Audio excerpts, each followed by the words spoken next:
Welcome to The Explainer. So if you're looking to transform that tiny balcony or, just a little backyard corner into a thriving, high-yield cucumber garden, well, you are in exactly the right place. Today, we are completely skipping the guesswork. We're going to dive directly into the data and the organic practices that basically guarantee a heavy harvest. But first, I want you to think about this for a second. Have you ever spent weeks, or honestly even months, carefully watering and tending to a cucumber plant, watching those little fruits grow, only to slice it open, take a bite, and immediately spit it out because it is just overwhelmingly bitter? Yeah, it's literally one of the most relatable and, frankly, heartbreaking frustrations for any home gardener. But what if I told you that bitterness isn't just bad luck? Actually, it's a highly preventable stress response. And preventing it, that starts on day one. Okay, so here's our roadmap for today. Number 1, preparing soil and seeds. 2, cucumber care techniques. 3, fertilizing secrets. And 4, handling bitter cucumbers. Let's get right into it. Section 1, preparing soil and seeds. We have to begin with the foundation, because in gardening, your harvest is only ever as good as the soil it grows in, right? Now, if you are a beginner, the time-saving benefit of the seedling method is absolutely huge. Instead of just tossing seeds into the dirt, try this. Soak your seeds in a specific warm water mix. That's 2 parts boiling water to 3 parts cold water for about 4 to 6 hours. Then incubate them in a damp cloth for a couple of days to kickstart that germination process. You totally bypass that really vulnerable stage of a seed just sitting in cold, wet dirt. And the best part? You shave off almost 2 whole weeks of waiting, bringing your time to harvest down to just 45 days. And here is a crucial rule you need to remember. It's the golden ratio, 7 to 3. Whether you're planting seeds or seedlings, you always want to mix 7 parts of light, porous soil, maybe a mix with cocoa coir or peanut shells, to 3 parts of organic fertilizer, like composted cow or poultry manure. This 7 to 3 ratio is the ultimate growing foundation. It makes sure the soil is loose enough for those delicate roots to expand, but still rich enough to feed the plant when it hits its rapid growth phase. And please don't forget about space and balance. Cucumbers are what we call heavy feeders, and they have really extensive root systems, so you'll want a soil pH right in that sweet spot between 6.0 and 7.0. Plus, you've got to give your plants room to stretch their legs. Ideally, each seedling goes into its own large pot, something with a diameter over 30 centimeters. The rule of thumb is super simple. Less crowding equals less competition for nutrients, and that translates directly into more fruit for you. Moving right along to Section 2, cucumber care techniques. Because planting is really just the start, right? First off, let's set some realistic expectations. For the first 4 weeks, it might honestly feel like nothing is happening while the plant focuses on establishing its roots. But right around week 4, boom, it explodes. The plant shifts its energy from just growing leaves into rapid vertical growth and pops out its first flowers. By week 5, the fruiting begins. And if you keep up with the care, you're going to be continuously harvesting for a solid month and a half to 2 months. Now, this brings us to a massive growth hack. When the plant has grown about 7 to 10 true leaves, you actually want to snip off the main growing tip. Why? Well, cucumbers naturally just want to grow straight up, which mostly produces male flowers along that main vine. By cutting that tip at the 10th leaf, you force the plant to stop going vertical, and it redirects all that stored energy into pushing out lateral side shoots.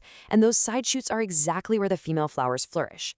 By the way, if you're wondering how to tell them apart, a female flower will actually have a tiny, miniature cucumber swelling right at its base, whereas a male flower just sits on a plain stem. Oh, and a quick tip. If you're growing up high on a balcony where there aren't many bees, you'll need to manually pollinate.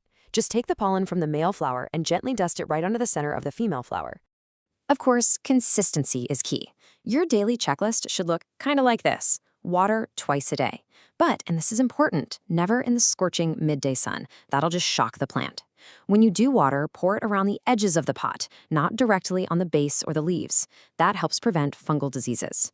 As the plant climbs, go ahead and prune away those old yellowing leaves at the bottom. This improves airflow and tells the plant, hey, send your nutrients to the fruit, not these dying leaves.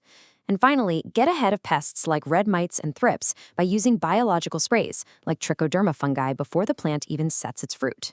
All right, Section 3, fertilizing secrets. During the fruiting phase, these plants are hungry.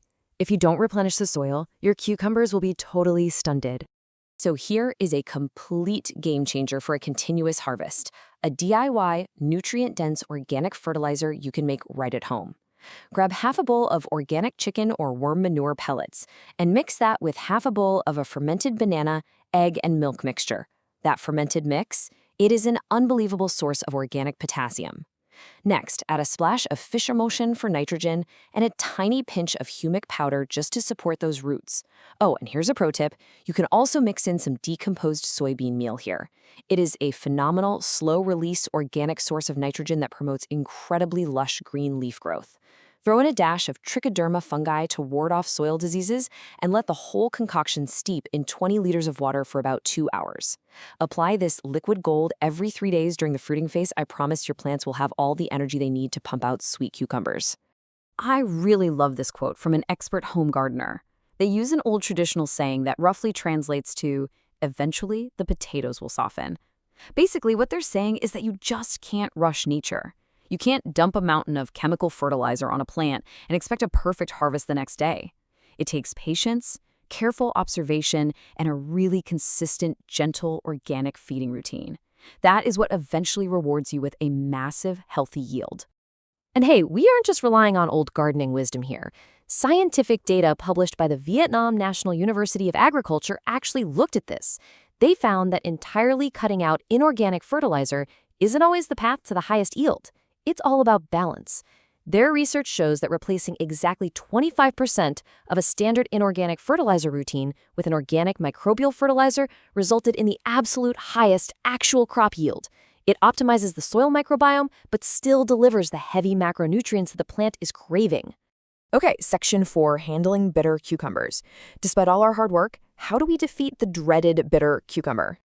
Well, to solve it, we've got to understand the science. Cucumbers belong to the gourd family, and they naturally produce a chemical compound called cucurbitacin. Usually, this compound stays in the stems and the leaves. It acts as a natural defense mechanism to stop animals from eating the plant. But when the plant goes through severe environmental stress, it basically panics. It goes into survival mode and flushes those bitter chemicals straight into the fruit. So understanding that stress response is your key to preventing it.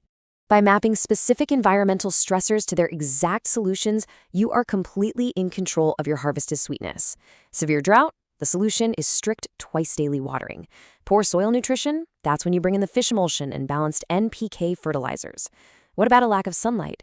Cucumbers need full sun and temps between 24 and 30 degrees Celsius. If they don't get it, their roots get damaged, they can't absorb water, and boom, bitterness.